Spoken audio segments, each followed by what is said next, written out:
This is my second time filming this, so I really hope this one goes better. Welcome.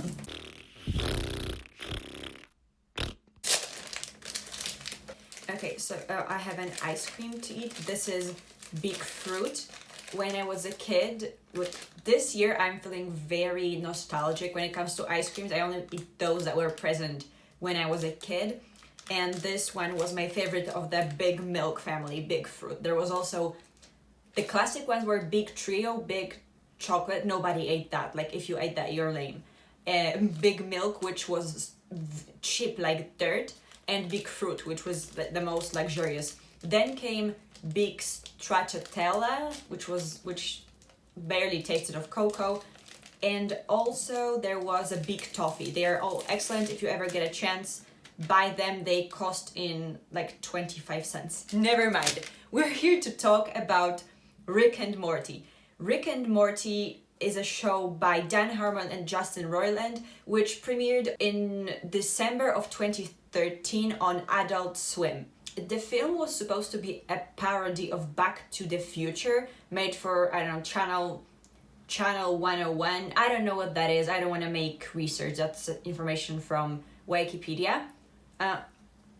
Upon initial release, the show straight up received great reviews from critics. So now let me talk what the show is about. The show is about Rick and Morty. So a grandpa and his grandson, who's like 15, I believe, in the first episode, in the first season, and their sci-fi adventures. Secondary characters are other members of the Smith family. So there is Rick Sanchez, the grandpa, his daughter Beth Smith, his son-in-law Jerry Smith, and his granddaughter Summer. I'm sure you all know that, but I thought that I'd make it clear. Now let me talk about what this video is going to be about. This video will be a discussion of season 1, its themes, general episode review, and also I will rank him. What kind of things am I spoiling? Like, if you haven't seen the show, which you should watch, I will only spoil the character dynamics, like dynamics between the family members. I may spoil the presence of some tertiary characters, but I will not give away the ending of any episode, so feel free to keep on watching. This video actually might help you decide if you want to watch the show. Let me start with the pilot because it really stands out. Then I'll discuss the themes and then move on to the season proper because the pilot really stands out. So the pilot is the first initially released episode. That's why it's called the pilot. And it clearly was made without the certainty that the show is going to continue, because while in the rest of the episodes the animation is very consistent and good, it is quite simple but it's good, the pilot clearly has a worse animation. It is choppy, the aesthetics are overall a bit simpler. Beth looks different. She's later like upgraded for the rest of the season, and the funny thing is that they weirdly jump between expressions. Clearly each character had a set amount of expressions or something, so in the later seasons they can afford, I guess, to animate somebody going, and in this season it would go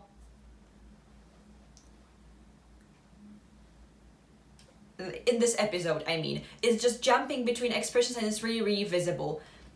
So the episode really tests the waters, and the plot of it is quite simple. Rick pulls Morty from school and they go on a sci-fi adventure to procure mega seeds from mega seeds from mega trees.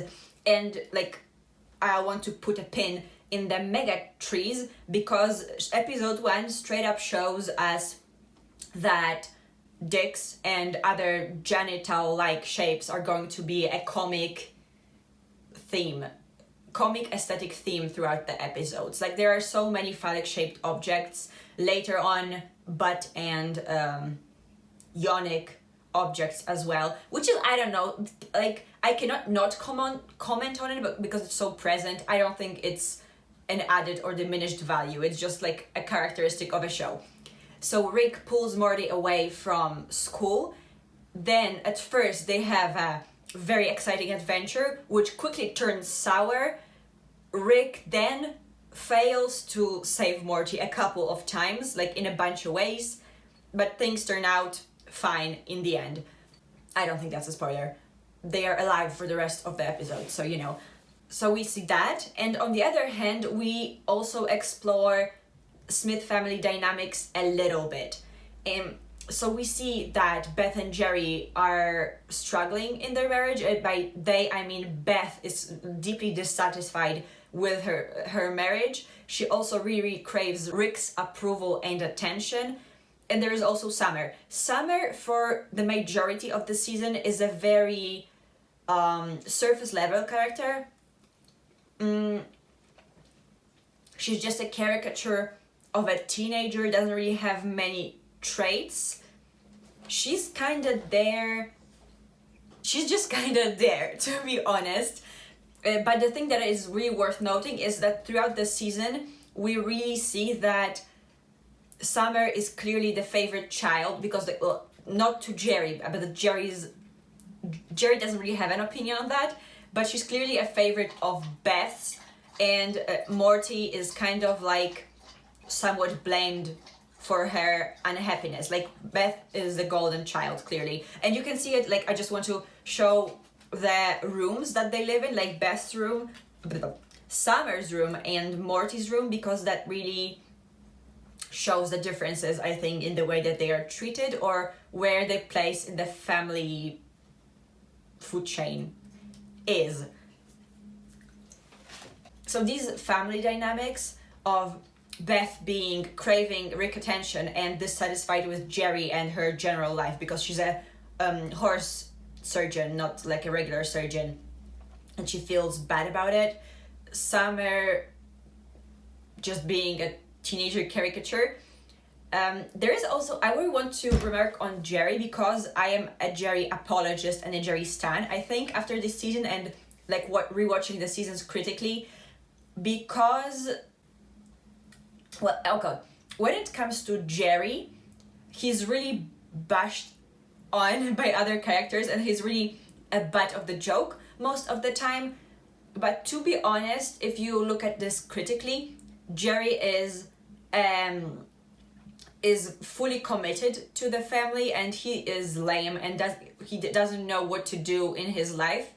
But yeah, I think he is an interesting character, to be honest. Like, he doesn't do much in the first season, but I will do an episode where I will analyze all characters, and I will explain there why I like Jerry, to be honest. Okay, since its inception, the show appealed to different types of demographics, but I think most of the show's viewers are men. The show is considered by a big part of the fandom to be smart and to have like a smart sense of humor, like a smart satire. But I think they are smart in a way that if you take something like Big Bang Theory, and there is a woman there who catches all the references of the main characters, and she's smart because she gets references. So this show is making these guys feel like the Big Bang Theory girlfriend, because it just has a ton of references. I don't think the show is particularly, as Netflix would put it, cerebral. I don't think it's intellectually stimulating in the sense, especially in the first season. After, like, it got the cerebral opinion, the cerebral, like the smart show status after season 1, and it definitely is not deserved. I'm not bashing the show, but I think the most of the jokes in the show are either references to things or like butt and burp and fart jokes, which that's not high humor. That's just like basic humor, and knowing references does not really make you a smart person. So that's something that I really want to put out of the way, because that's what I've been thinking about when I was watching this show. Like, I also thought that it was so smart, but it's not. It's just a comedy show which appeals to people who want to feel smart, I guess. Am I that kind of person? I don't know. Let me now move on to the discussion of episodes of the show. So episode 2, which is actually like the first proper episode, is Lawnmower Dog. In the episode, Morty gets bad grades in math, and instead of tutoring him, Rick, the genius of every subject ever, decides that a better idea is to incept the idea that Morty should get A's in math teacher's head. And before they go away, Rick gives the family dog a helmet which makes him super smart. And the second plotline is the Smith family dealing with having a super smart dog and the consequences of, genius level intellect in dogs. This is definitely one of my favorite episodes, and is also the first one which most of the episodes have 2 plot lines. Main one is Rick and Morty, and the other one is usually the Smith family. So this is the first double plot line episode. The pilot also considered Beth and Jerry, but I feel this one has 2 established interesting storylines. It has a ton of references which appeals to everyone, I believe. There are references to Inception, the film, to Nightmare on Elm Street, which is one of my favorite horror films. There are also visual references to, I think I can say that one of the characters from the dream sequences is from The Shining or something. I don't know, it's very, very referential, and the smart dog subplot also is very good. It's just one of the best episodes. I don't think there is much that I can say, except this episode kind of sets up Jerry as, if Jerry wasn't lazy, like if Jerry just stayed in his lane, things would be better. Like if Jerry shuts up, things are better. That's something that's also there in the episode. Episode 3 is Anatomy Park. That's an Christmas episode. It's only episode 3, but it's always surprised me that the Christmas episode comes so early on in the series, which makes sense since the series premiered in December, but still, it's bizarre. Usually Christmas episodes come later. Okay, the episode follows 2 storylines: an awkward family dinner, an awkward family Christmas with Jerry's parents, and a fascinating trip to Anatomy Park, an amusement park built by Rick in the insides of Ruben, a Pearl Harbor homeless vet who seemingly agreed to it. Anatomy Park is referencing both Jurassic Park, the film, Jurassic Park, the amusement park in the film. Like, I want to make it clear that the kind of setup of the park and musical themes and the presence of dinosaur-like characters, which in this case are diseases, also mirrors the Jurassic Park film. It also mocks other amusement parks, such as Disneyland. There is a ride called Pirates of the Pancreas. I don't know whether it's meant to bash Pirates of the Caribbean, the ride, or is just a reference. I don't know. I don't think it really matters. There is also a very cool sequence where the characters travel through small intestine, and then through the small intestine, then large intestine, and in those intestines there is a ride called Small Intestine, like the small world, and it's very similar to the ride in the park. The boss and the lead inside the park is Dr. Xenon Bloom, who is modeled after Hammond from Jurassic Park, clearly, and it's just a plot very similar to the events of the Jurassic Park one. When it comes to the storyline of the Smith family, I want to mention it because it's clearly meant to highlight the dysfunctions of Smith family, which is a traditional multi-generational family of grandpa, parents, 2 kids, white picket fence, and they should work, right? That's the proper family. That's the way the family should be.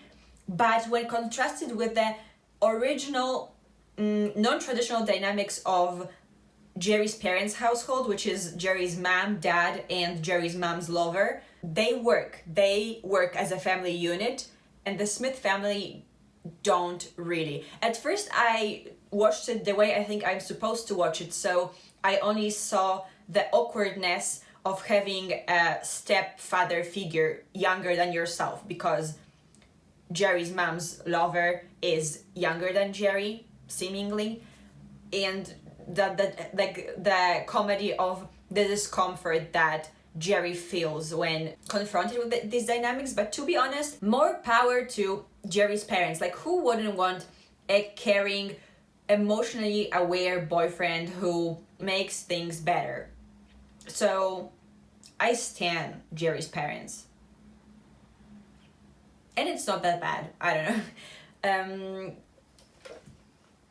So yeah, one part of the episode is just Jurassic Park, and the other part is family dynamics setup. It's a good episode, to be honest. It's a good episode. The episode number 4 is M. Night Shyamalan's Shaym-Aliens. M. Night Shaym-Aliens. The title is a reference to M. Night Shyamalan, the director, but I don't think it's relevant to the plot of the episode. And the plot follows 2 storylines. The episode is very streamlined because both plot lines take place in the same location. Rick and Morty find themselves in a giant alien simulator which is trying to replicate Earth in a ploy to make Rick give up his recipe for accelerated space-time travel. And Jerry is also there, abducted by mistake. They are separated at first, so we follow both Jerry and Rick and Morty. This episode, apart from just being fun, because the simulator shenanigans and the glitches in the matrix of the simulator are really fun to watch. The whole episode is very interesting and fun. Is meant to kind of also teach you to pay attention to Rick. Mini spoiler, if you rewatch the episode, the plot twist at the end is very obvious, but I think since it was only episode 4, people didn't really know Rick the best, so this episode teaches you to really pay attention to his behavior and any irregularities in his behavior, because they can be meaningful later. This episode is good as well. The only episode so far that is not so good is the pilot. I remind you that the pilot just is not... It's like the Rick and Morty Essentials stripped bare, so all the other more complex episodes are kind of better. Episode 5 is Meeseeks and Destroy. Rick and Morty make a bet where if Morty manages to come up with an interesting adventure, he can be in charge of every 10th adventure. Before they leave, Rick provides the Smith family with a Meeseeks box. It's kind of like a genie in a lamp, except infinite wishes, provided you keep them simple. This episode actually passes the Bechdel test with this conversation. Like, letting go that you need to be popular is what makes people like you. And the most important love you can receive is from yourself. So that the bar is on the floor, but it's going to be important later. It's also a fun episode. The Meeseeks plotline is not very deep. The adventure that Morty comes up with is set in a fantasy type world and follows very loosely that plot of Jack and the Beanstalk fairy tale. This episode is one of my favorites because I have a lot of emotional attachment to it, because one time when I wanted to do myself like an extreme self-care day, like, you know, eating a ton of ice cream and multi-masking, like full skincare routine, I've put on this episode on my phone, and on the computer I've put on the season 1 finale of Zumbo's Just Desserts, where one of the contestants make a Jack and the Beanstalk inspired dessert. So now this show and Rick and Morty, the food and the Rick and Morty are very connected in my brain when I watch this episode. A very good one as well.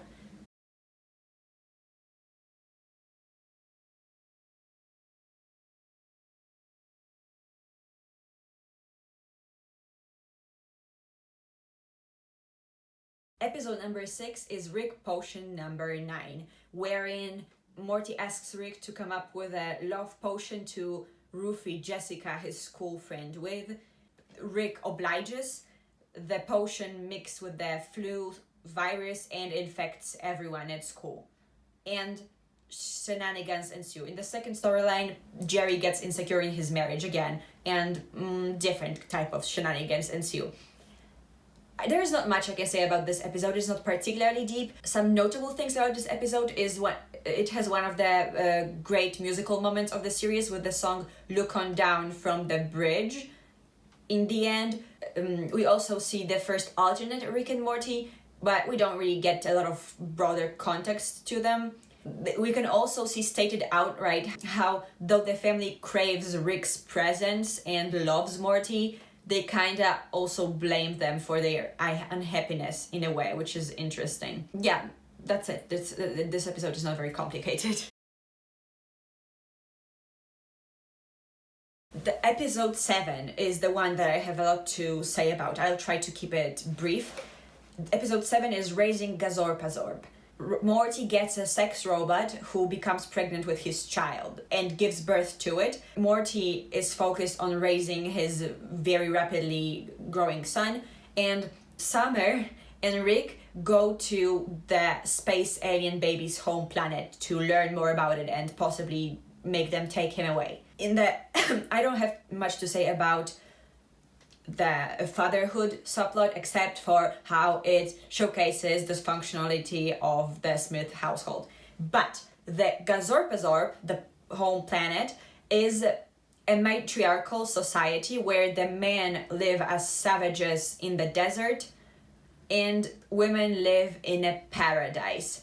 I never watched this show with any sort of critical lens before. If there had been something truly icky about the episodes, I would have caught it, but I didn't, and now I decided to dissect this episode. The episode is a sex comedy. I explain sex comedies in my romantic comedy video linked here, so it makes fun of the differences between men and women, but to be honest, those are not very funny jokes, or they aren't very original. They're sex comedies are a thing of the 70s and 60s. I think more so 70s. So the jokes feel sort of antiquated in the sense that the observations made are not in any way fresh. This show is not a feminist show. Like, it's not meant to further any feminist ideals. It's definitely not anti-feminist either. Like, women are there. Most of them are treated with respect. Very little of them get to exist without any sort of relationship to a man, if any. I was trying to find something interesting about these observations. There were even two that I really disliked about women being passive-aggressive as a rule and indecisive, which are like, I don't know, not fun episodes. Also, Rick is a complete sexist in this episode and sort of learns to be different but doesn't say that he learns to be different. I like this episode better before I tried to analyze it critically. Like, I have dissected the frog that is raising Gazorpazorp and find naught but fluff. This episode is mediocre. Yeah, it's not great. But I do love the post-credit which deals with Morty's son. But it's not enough to bring the episode up to the standards of the previous episodes that I discussed. Episode 8 is Ricksy Minutes, one of the fandom classics. This is the Interdimensional cable episode. Most of the show is just Rick and Morty watching clips from shows from alternative realities. I adore alternative realities, both the realities that would have occurred if somebody made a different decision during history, and also completely different evolutionary timelines, like where people evolved from corn. That's a thing from the episode. So we see those great clips, and the plot is Beth, Jerry, and Summer decide to watch clips of themselves from different alternative realities, which they come to regret. I don't have anything else to say. I'm just going to name 5 best clips from the show. And number 5 is Trunkman, science created men with a trunk, which enables them to have sex with both men and female partners. It's like a social campaign if they should be able to get married or not. I find it cool. Number 4 is Ball Fondlers. It's like an action show that I would have loved to be real. Number 3, Gazorpazorp Field. That's the only outright reference to continuity in the show so far. All the other episodes can be watched totally out of order. However, this one references the previous episode. That's why I like it. It's the only continuity we get in this season. Number 2 is Two Brothers, the movie Two Brothers. It's just called Two Brothers.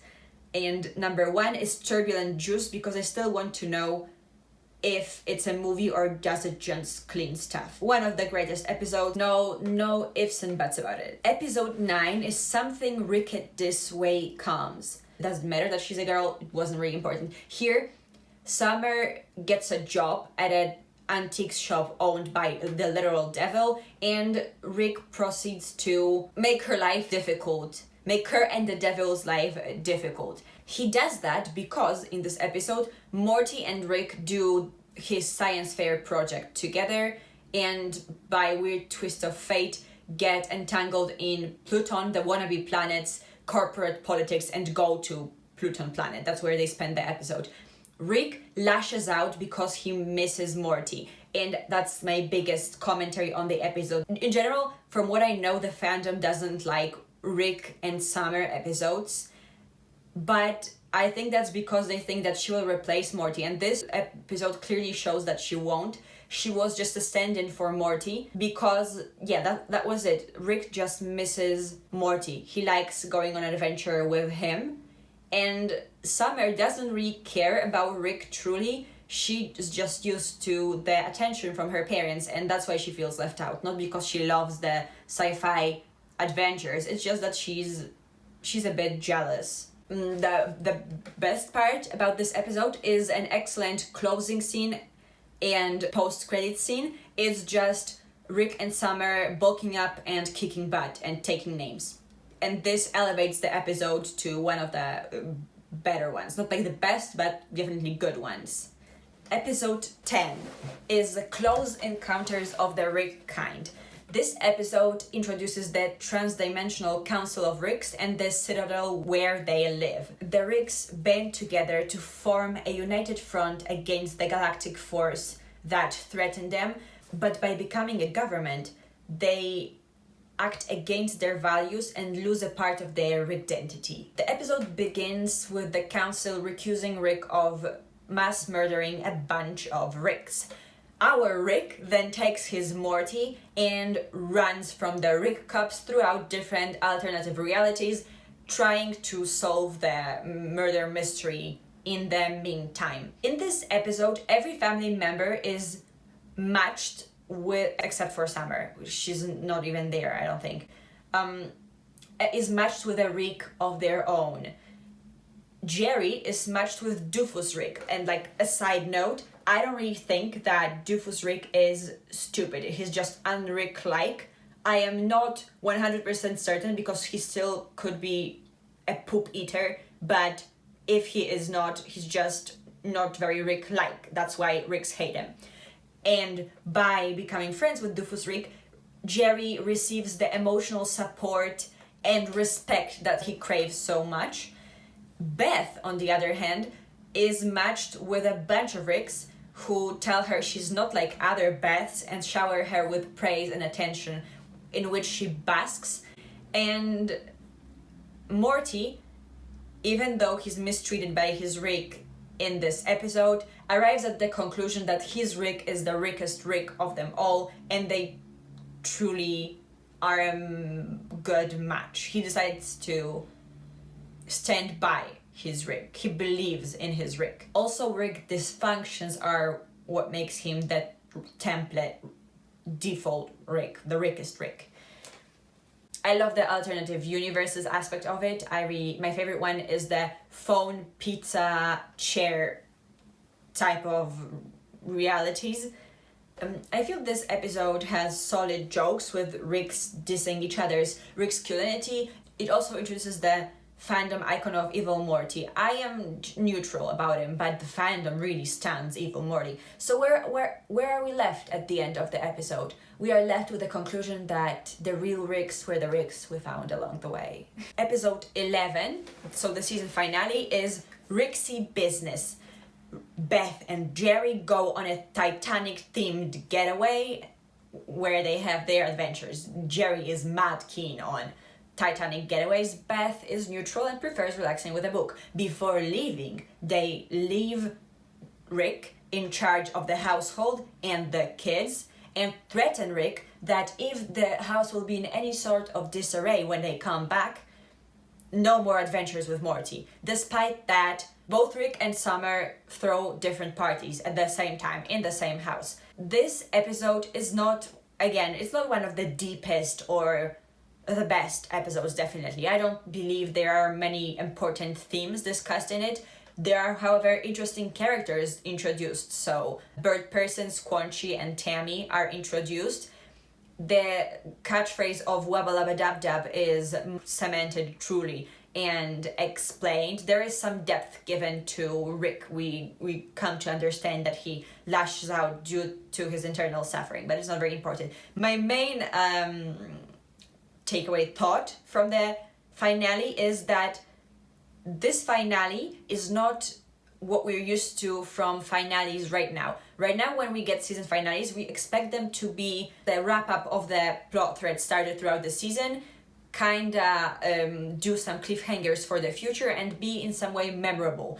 This episode is not that. It's very basic, it's very simple, but it does its job perfectly well and sets up for a possibility of future seasons, which we know that we get 3 more of, and season 5, quite soon. So in hindsight, the season finale is not as grand as we would expect from a season finale, but it served its purpose of grabbing our attention and make us wanting more. That's it. That's my commentary on this episode. Let me know which episodes are y'all's favorites, and if you would like to hear my thoughts on the other seasons, consider subscribing, because I will be making follow-up episodes about season 2, 3, and 4. Now, let me rank the episodes in the way that I think about them.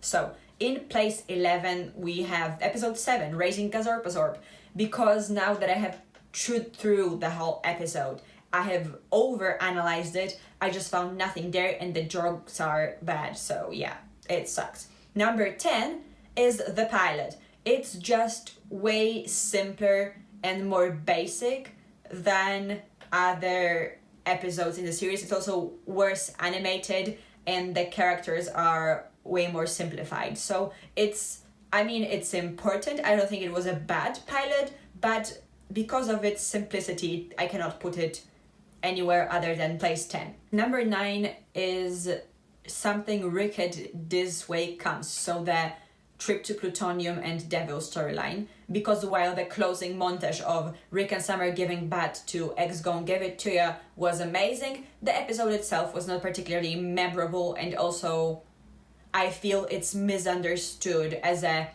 Rick and Summer episode, when I feel both of them just take from each other what they need and they don't really care about their actual relationship and the other as a person, So this misunderstanding is kind of what makes it so. Number 8 is Close Encounters of the Rick Kind, episode 10, Citadel of Ricks. The thing that I like about it the most is the observation that I made, how every Smith person gets a Rick of their own. I think it's interesting to see what their Ricks say about themselves. I really like that. Number 7 is episode 6, so Love Potion number 9. It's the one with the love potions.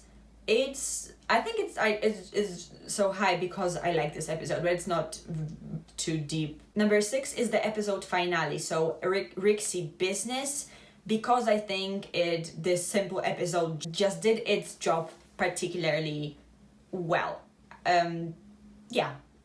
So apart from place 11, which is Raising Gazorpazorp, it's the only episode I dislike of this season. The 5 episodes I mentioned so far are good, are okay. I like them. Now we are in the top 5, and they are the episodes that I truly, truly like. They are like favorites. Number 5 is the third episode, the Christmas episode of Anatomy Park, because I love Jurassic Park. I love other amusement parks, partly because I watched Jenny Nicholson and Defunctland. I've been watching them during the quarantine, so I'm particularly fond of these themes. And I like the implications of Jerry's parents' relationship with their lover being more functional than the whole Smith family dynamic. I like that. You know, as a future psychologist, relationship dynamics truly interest me. Number 4 is Meeseeks and Destroy. So that's the Meeseeks and Jack and the Beanstalk episode, which I like for purely sentimental reasons. That's it. I just like it because I have good memories with this episode. It's so high up because I like it. Number 3 is M. Night Shaym-Aliens. So episode number 4, the simulator episode. I really like the creativity of the simulator and glitches in Matrix. I think that was my favorite aspect, like the way in which they came up with glitches for the simulator. Speaking of creativity, number 3 is episode 8, so Ricksy Minutes, Interdimensional Cable. I don't think there is much I have to say about it. The clips are just very amusing and they are very original. I just love the creativity of this episode. It's very, very creative. Number 1, my favorite episode of the season and one of my favorite episodes of all time is Lawnmower Dog. So this is episode number 2, first properly animated episode. I love the whole dog sequence. It reminds me of the dog car in Infinity Train cartoon. They are always linked in my head. I think I've seen the Infinity Train pilot around the same time that I've seen this episode of the series. And I love the whole dream sequence. And speaking of references, which are supposed to be the main appeal of the show, or one of the best things about the show, I think they're particularly great in this episode. I love them. That's it. These are my thoughts on season 1 of Rick and Morty. Hope y'all enjoy your time here. Again, consider subscribing or checking out my other social media. I stream on Reddit regularly. It's linked in the bottom. I'm Everycraft on there. I'm also Everycraft on Instagram. There's also my dog's Instagram. That is also a thing worth checking out. And yeah, see you soon. Bye-bye.